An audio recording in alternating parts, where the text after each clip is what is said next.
one, because you get to keep 100% of the profits if you're doing it below deck, as if working 12 hours a day wasn't enough. Hey sailors, welcome back to Cruising as Crew. Today we are going to go through side jobs that crew members do on board a cruise ship. So it is actually very common for crew members to have a side job alongside the job that they were hired to do on board a cruise ship. So for example, I'm a trained beauty therapist. So when I was working in the shops on board, I could have done massage on the side, nails on the side, waxing on the side. I didn't because I was building this YouTube channel, so that was my side job. It is definitely very common for some people to have little side jobs that brings them in extra income. And that is what we're going to be going through today. The first one of these side jobs, and by far the most common, is being a hairdresser slash barber.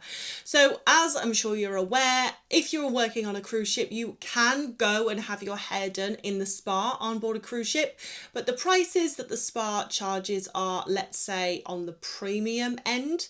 So as a crew member, you probably don't want to spend $100 if you're a woman to get your hair done and $50 if you're a man to get your hair done. You want something significantly cheaper, right? So usually there is at least 1 or 2 barbers and maybe 2 or 3 hairdressers that just do cruise hair in their cabins. Usually the barbers are like laundry guys or housekeeping or bartenders, and then in the evening they just set up on the I-95 and cut people's hair. And they usually charge anywhere between $5 and $10 for a man's haircut. And if they're a good barber, word spreads fast on a cruise ship. Like, they make a lot of money. They make a lot of money. And yeah, I remember speaking to one laundry guy actually, and he said that he made more from being a barber than he made doing his main job on board a cruise ship. How wild is that? The second side job is cleaning. So if you work on a cruise ship and you are of higher status and you are an officer and you have a single cabin, then most likely part of your perk package will be that you get your cabin cleaned by someone in housekeeping. And if you are of lower status working on a cruise ship, like I always was, you usually have to share a cabin and you do not get your cabin cleaned. That's not part of your perk package. And it's pretty common for the single occupancy cabins to be next to the double occupancy cabins, because the single occupancy cabins usually have a porthole, so they're going to be on the outside of the ship, and then opposite to those on the inside of the ship are going to be the double occupancy cabins that don't have a porthole. I hope that makes sense. So on pretty much all of my ships, I have always lived opposite a single occupancy cabin. Like, I've always lived opposite a load of officers, you know? So every day someone from housekeeping would come down to that part of the ship that they had been allocated to clean all of the officer cabins in that location. So for example, when I came out of my cabin in the morning, I would just speak to the guy that was going to be cleaning the cabins opposite me and just say, hey, when you get a chance, or if you get a chance, would you clean our cabin as well? And we would just tip him. The one I'm thinking of, we would give him $30 a month, and he would clean our cabin twice a week. He would hoover, he would dust, he would bring us fresh towels. He would give us new bedding, clean our mirrors, you know. And it just means after you've finished a long 12-hour shift, you get to come back to a nice clean cabin. So for us, it was worth it. Like, and especially because we were sharing a cabin, so it was like $15 each a month. I mean, it was less than going out for a meal. And usually most of the double occupancy cabins would want to do this. So for that housekeeper, they would be able to make a nice supplementary wage on top of their usual wage, because the officers, although the officers wouldn't pay the housekeepers because it was part of their perk package, they would tip them. So I suppose, yeah, they were getting, you know, if you're a housekeeper and you're cleaning the crew areas, you're getting tipped by the officers and by the people in the double occupancy cabins. So that is one of the most common side jobs to have on board a cruise ship. Eyebrow threading, surprisingly to some, is another one. There's always quite a high demand for eyebrow shaping and threading. One, because although they do offer this treatment in the spa on board the cruise ship, some crew members don't have guest privileges, so they can't go to the spa to have treatments. But also it's very expensive if you get it done in the spa, just like with the hair. So there's usually someone set up on the I-95 threading or tweezing eyebrows. And also in the spa, they only offer waxing. So you cannot go to the spa and get your eyebrows threaded or tweezed. So eyebrows is a really popular one on board. And there was a girl that I worked with when I was in the spa who threaded eyebrows on the side, and she made an absolute killing. But I mean, anything like this, like if you can do eyelash extensions, dye eyelashes, eyebrow extensions, eyebrow lamination, if you're good at like braiding hair or sewing in weaves, you could make some serious money doing these things on the side, because as I said, there's a lot of crew who need these services, but either they don't have time to go outside and get them done, they can't afford to go to the spa, or they don't have guest privileges, so they can't go to the spa on board and get them done. So really, if you can offer it, you can kind of within reason charge what you want and people will be willing to pay for it. This side hustle might actually surprise you, but it is laundry.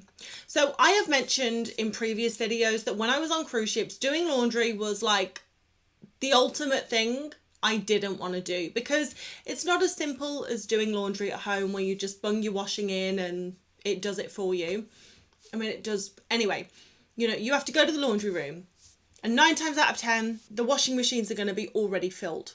So then you have to wait for one to become available. But you're probably not the only person waiting for a washing machine to become available, which means it's stressful, because when that washing machine does become available, it's like, is it mine? Is it yours?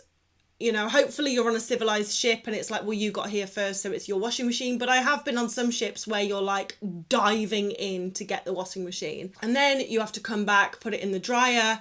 And it doesn't happen too often, but sometimes it would happen that I'd come back 45 minutes later expecting my washing to be just about finishing the drying cycle, but it turns out someone had taken my wet washing out of the dryer about 10 minutes into the cycle and put theirs in. So I get back and my washing is still soaking, which is just the worst thing ever. So on a good day, washing my clothes from start to finish would take 2 hours, and that was really good. You know, 45 minutes for the wash, 45 minutes for the drying cycle. No one's taken my shit out the machine. I've got a washing machine almost immediately as I've got there. Everything's gone to plan. But that's still 2 hours of my precious time that I would rather be exploring a port, or point is doing something else. So there are people on board that don't mind doing that and dealing with all of that for a bit of extra money. So similarly to housekeeping, they might charge you like $15 a wash. It's just up to the person. Some people would charge $10 a wash, some people would charge $20 a wash. And you might be thinking, well, why is getting your clothes washed more expensive than getting someone to clean your cabin? Simply because of what I just said. It's a faff, you know? So obviously if they're going to wash your clothes for you, they want to make it worth their while. And for me personally, it was worth paying someone $10 to $15 just so I didn't have to do it, because I hated it that much. But the thing is, on a lot of cruise ships, there are crew laundries and there are officer laundries. And some of the housekeeping staff have access to the officer laundries because they're supposed to go in and like clean the officer laundries. But 9 times out of 10, these officer laundries are not nearly as busy as the crew laundries. So often you would go in there and like all the washing machines would be free.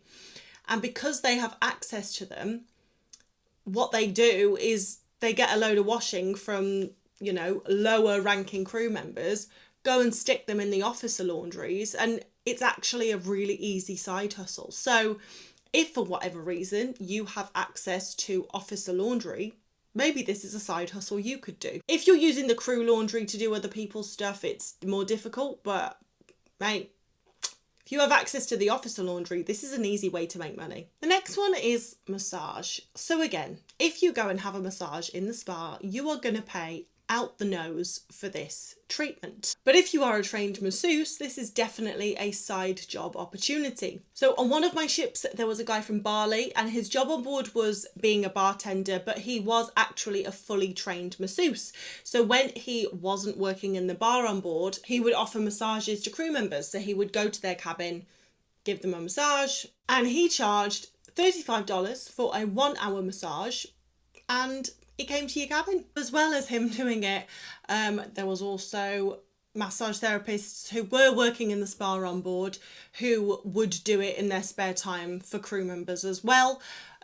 One, because you get to keep 100% of the profits if you're doing it below deck, you know, for the crew. Now, this is obviously a big no-no because you're supposed to be doing it for the company and bringing money into the spa, but they're never going to know if you know, keep it hush-hush, which, you know, crew members are able to do that. But yeah, I mean, if you are doing massages outside of spa hours, you have to keep this very hush-hush, but it's a good way to make extra money. On, I would say, 80% of the ships that I have worked on, there has been a crew member that has bought his tattoo gun and his ink from home and set up shop in his cabin who is doing tattoos. Usually they're not amazing, although I will say there was one guy on board Royal Caribbean who was exceptional.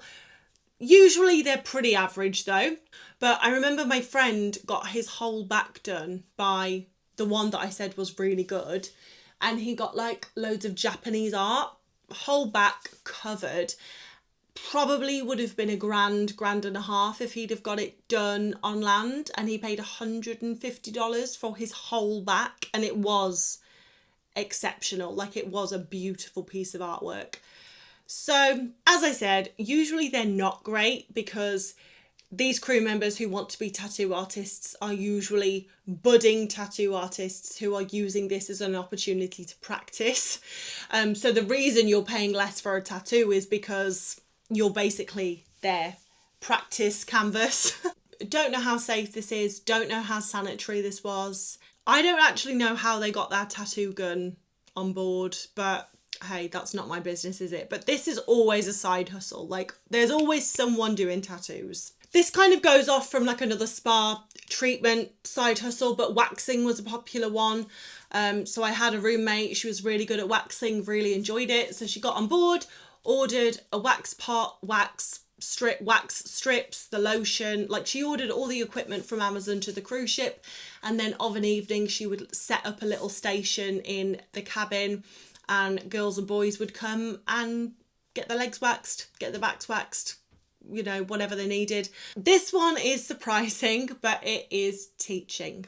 So of course, when you work on a cruise ship, you're working with people from all over the world, different backgrounds, different religions, different languages, and different skill sets.